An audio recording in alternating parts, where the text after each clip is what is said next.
Alright, scholars, we are here to complete lesson 7. After this lesson, we have 2 more lessons until our next quiz. So make sure that you are paying attention so that you can be the best prepared to show how much you have grown your brain. So today we're going to start off with our application problem. Go ahead and take a couple of seconds to read to yourself. As you read, make sure you underline important words or information that you feel that you will need in order to successfully answer the question. Okay.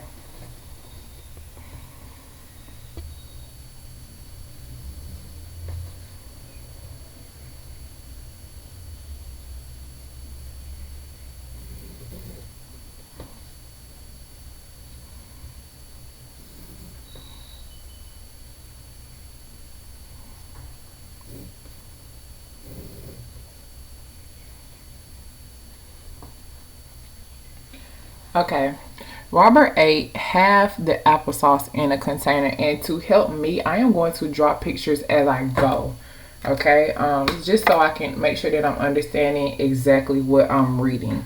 So Robert ate half the applesauce in a container. So I'm going to draw a square. You can draw a circle or a rectangle, whichever shape you would prefer. I would not suggest a triangle. A triangle could be a little bit tricky. So you can draw. For this one, I would like for you to draw a square, but if you would like to push yourself with a circle, that's fine too. Or a rectangle. Okay. So here's the applesauce. Robert ate half of it, so I know to make halves, I split right down the middle into 2 equal parts. And we are going to put an R on this side for what Robert ate. Okay. He split the remaining applesauce. So this is the part that is remaining. This is Robert. I'm going to put Rob. And this is what's left over. It says he split the remaining applesauce equally into 2 bowls for his mother and sister. So he split this equally for his mother and his sister. His mother and sister are 2 people. So he split this into 2. So this 1/2 he split into another half. Okay, so this is what his mother received. I'm gonna put mom, and his sister here, I'll put sis. So Rob ate half, and the remaining applesauce he split equally for his mother and sister. Robert said, I ate 1/2, which is true. He ate 1/2. And each of you gets 1/2. Is Robert right? Draw a picture to prove your answer. So we have our answer here, but now we need to figure out if Rob got a half, did his mom get a half and his sister get a half? Okay, so I need you to think about what your answer could be. Did mom get the same amount as Rob? Did his sister get the same amount as Rob? Okay, so I want to break this down to make sure that you all understand. So Rob did get 1/2. Okay. Because this square was once a whole bowl of applesauce and it split in half. So Rob got half of that. He did not want what was left over, and so he split that half into halves again. So mom and sister did not get a half. They got half of a half. Okay, so look at it this way. Here we have the whole, I'll redraw it. We have the whole container of applesauce. It was split in half, and Rob got this part. Mom and sister had to split this half in half. So what is the section called, or the amount that mom and sis received? How many sections is it out of? Would it be 3 equal sections? Remember, a fraction, they have to be equal. So these 3 parts are not equal. How can we make them equal?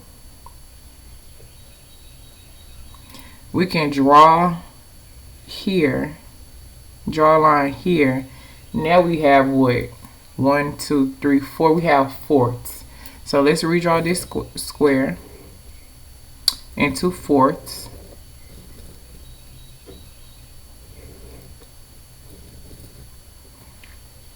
This is mom. Remember, it looks the same. Mom, sister,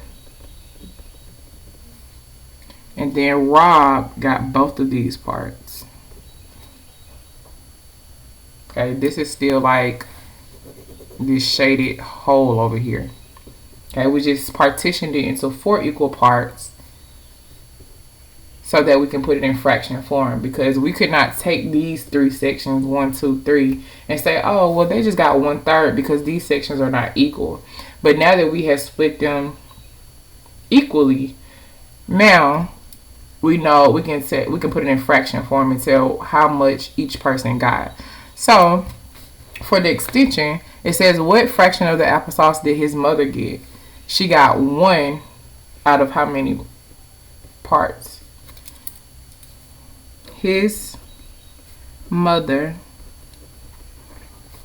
got 1/4 of the applesauce. Okay. Next part of the extension on the back, it says, what fraction of the applesauce did Robert's sister eat? How much did she eat?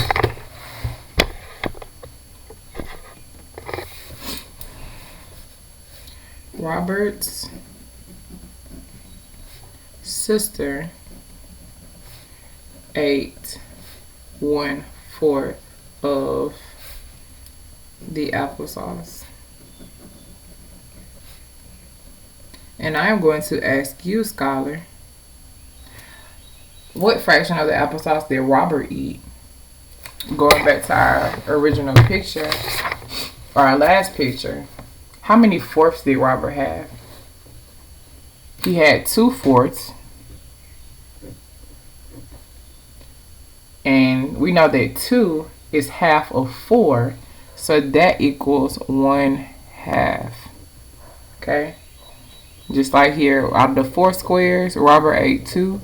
So 2 is half of that 4. So 2/4 is the same as 1/2 because 2 is half of 4. Okay. Next, going to the problem set. This problem set is very, very simple, and so I am not going to do this one with you. But let's read the instructions together. It says, whisper the fraction of the shape that is shaded. Then match the shape to the amount that is not shaded. Okay, that is not shaded. I will go through number 1 for you so you have an example to make sure you're doing it correctly, and then you will do the remaining 7 on your own. So let's do number 1. First, it says whisper the fraction of the shape that is shaded. Here, let's whisper on the count of 3. What fraction is this? 1, 2, 3. 1/2. It's 1/2. Next, we're going to match the shape to the amount that is not shaded. So if 1/2 is shaded, how much is not shaded? Good. 1/2. So I'm going to draw my line from this triangle to 1/2 here. Remember, you are not drawing a line to match the parts shaded. You're drawing a line to the parts to match to the parts that are not shaded. Okay. So for here, you would not shade it to 1/4. Okay, you would shade it to the amount that is not shaded. Okay, so good luck on that sheet. I'm very confident that you can do that one on your own. Next, you have one more sheet before we get to our exit ticket. So it says, how many eighths are in one whole? How many eighths are in one whole? So with number 9, you want to imagine that the number here is the total amount of parts that are available. So if I have 8 parts, how many would make a whole? 8 of them. If I have 9ths and all I have is 9 of them, how many equal one whole? 9 of them. Okay, very simple. Last one. How many 12ths are in one whole? 12ths. Great, 12. Okay, that was very simple. Moving on to number 10. It says each strip represents one whole. Write a fraction to label the shaded and unshaded part. So this is almost like a tape diagram, and we're just labeling how much is shaded and not shaded. So here, for number 10, you have your bar. How many parts do we have? 1, 2, 3, 4, 5. So we know that for each of the labels, 5 is going to be the number at the bottom. We also call that a denominator because it's at the bottom, denominator. So our denominator is going to be 5 because there are 5 total parts.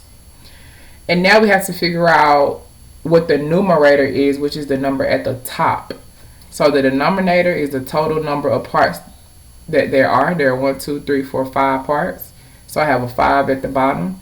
Now the numerators are going to be different. Here, there's one shaded box. So this numerator is going to be 1. And there are 4 unshaded parts. So I'm going to put a 4 there. The numerator in this fraction is 1. The numerator in this fraction is 4. The fraction is 1/5. This fraction is 4/5. Let's do the next one together. How many parts? Let's figure out what our denominator is first. 1, 2, 3, 4, 5, 6, 7. So there's 7 total parts. Our denominator is going to be 7. Now our numerator, there's one shaded part here. So we're going to put 1 over 7. And here, 1, 2, 3, 4, 5, 6. 6 sevens. Numerator is 1. Numerator here is 6. I want you to do this last one independently. Go ahead and pause your video and work independently.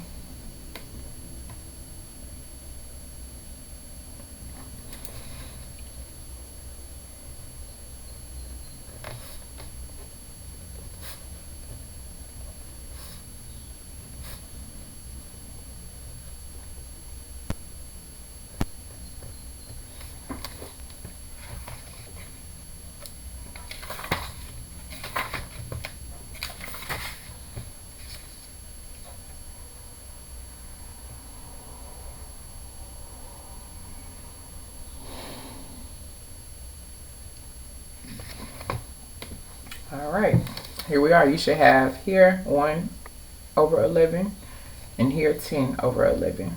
Your denominator here is 11. Your numerator here is 1. Numerator here is 10. All right, going to our last problem before we go to our exit ticket. You all are doing great. This lesson is kind of a review, a soft review. Avanti read 1/6 of her book. What fraction of the book has she not read yet? So let's draw a picture to represent our understanding of this problem. So we're going to draw our bar, draw our rectangle.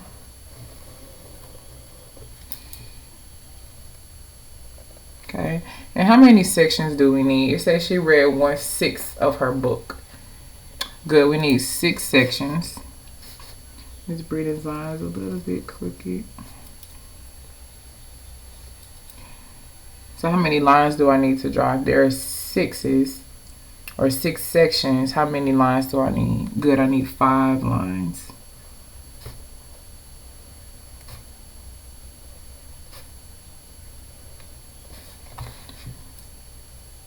Ms. Breeding should have written with a pencil.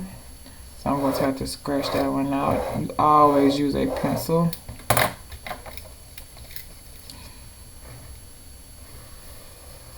Take your time.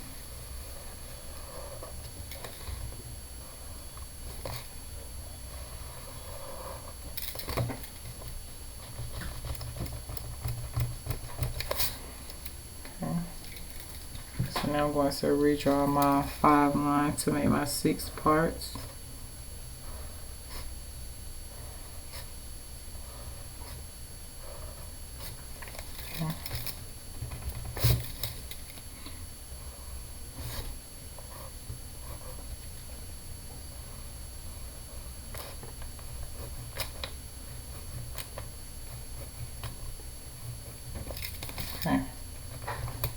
those look a lot better.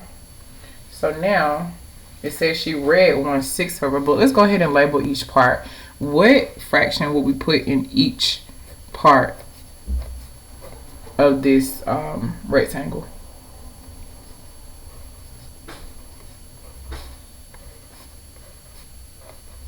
Okay, we're going to put 6 at the bottom because each part is 1/6. Go ahead and complete the fraction in each part. Now it says Avanti read 1/6 of her book. So let's go ahead and shade that 1/6.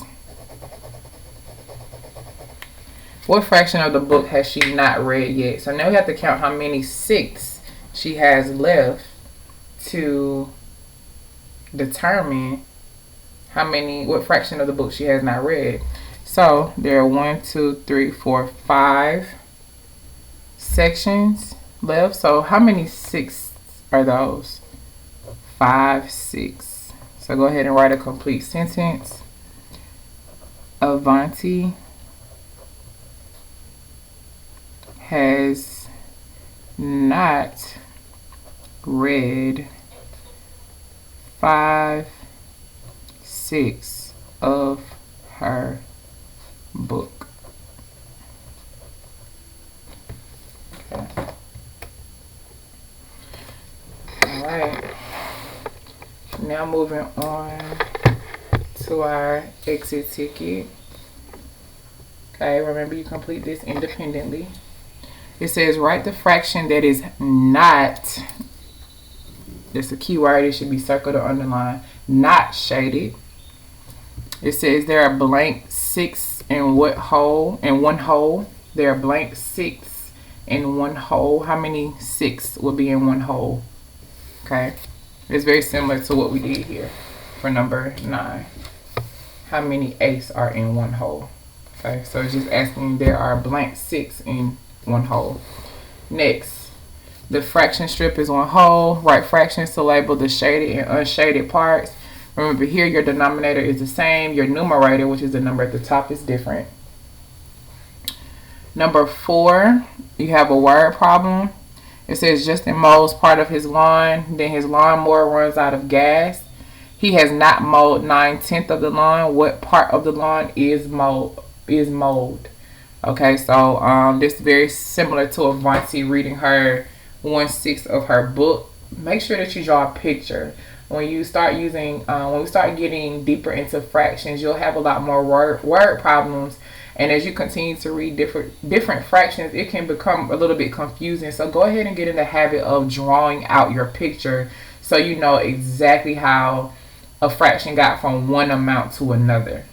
Okay, so take your time on your exit ticket. I'm very confident that you all will do well. I am so excited that you all have been working so hard at home to make sure that you're getting your math work done. When I'm checking in with families, they are saying that math is going very well for you all. Your data on your assessments are very well. Okay, so continue to grow your brain at home. I'm very proud of the tenacity that you all are showing. So I will see you all next time. We'll look on your exit ticket.